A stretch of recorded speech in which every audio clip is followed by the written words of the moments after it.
Hello there and welcome back to another part 2 video. I'll be demonstrating how to add rotations and matrix in transform properties. So like and subscribe for part 2 and go watch part 1 video if you haven't already. So let's get it.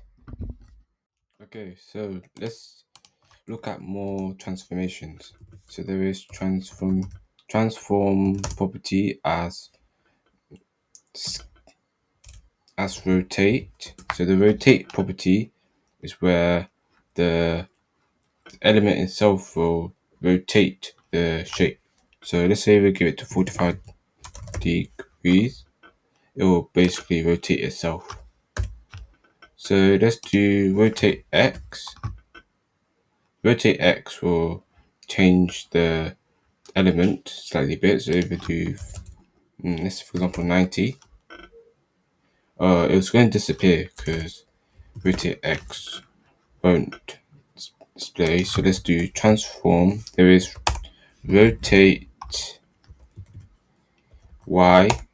So we have to give an angle in the parentheses. Let's give it to 90 degrees. So I feel like the shape slightly changes a bit.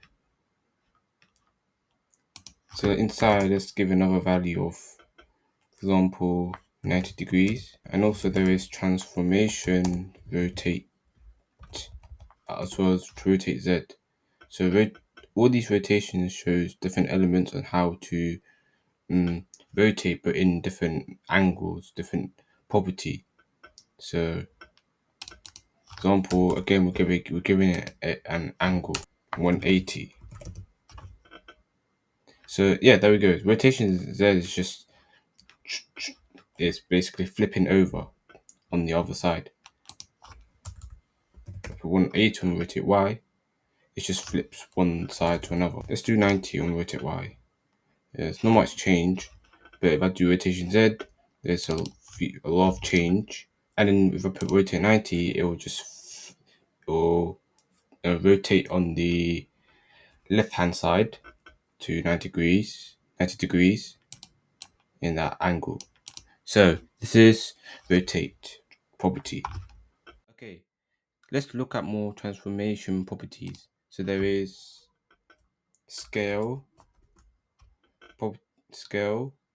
So let's set to 1, and if I do transform, or if I can change the scale to transform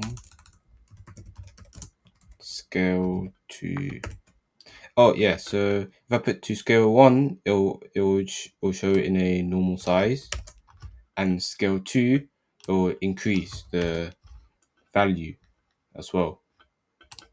So let's combine both of them together. So there's scale X 2, or it will increase, it will stretch out, if that makes sense. It stretches out, and transformation property at scale will be 3, say, and it enlarges vertically. So scale X enlarges horizontally, scale Y enlarges vertically.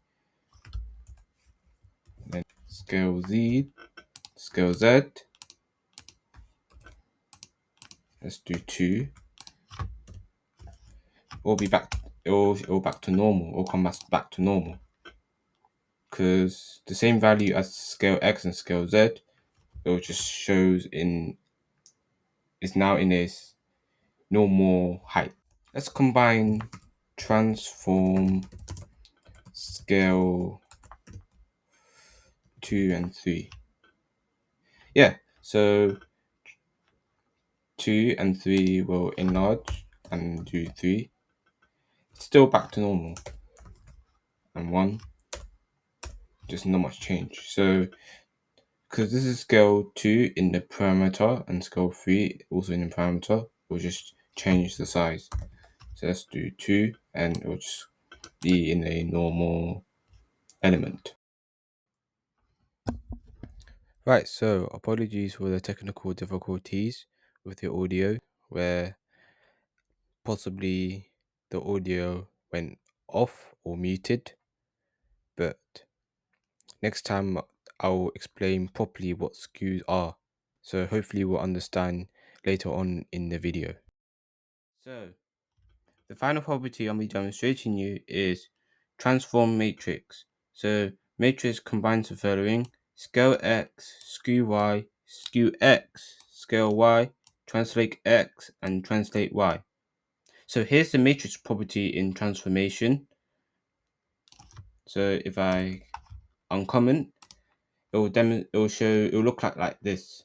So this one here shows scale x. So if I put to 2, it will enlarge, and skew y, skew x, let's go to 45 degrees. It will come back to normal.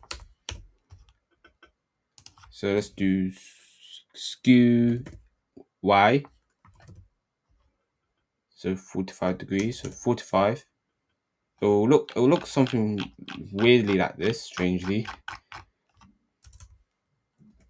Let's put 280 if that makes sense. Yeah, so let's do 20.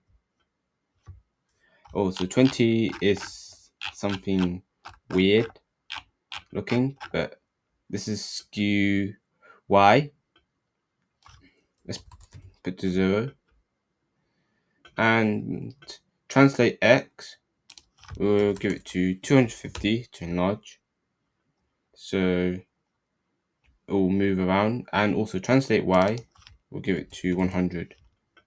So in translate y in the y-axis. So this is in the x-axis. So if I do 300. So this is in the x-axis, and in the y-axis, to 200. It'll go down in the y-axis. So here is matrix properties in transformations. I'm going to wrap up this video today. This is part 2 of transformations. I covered majority of the following, for example, matrix, skew, translate, etc. If you want to see more CSS content videos like this, please hit a like, subscribe, comment. This is your boy. I'm out. Peace.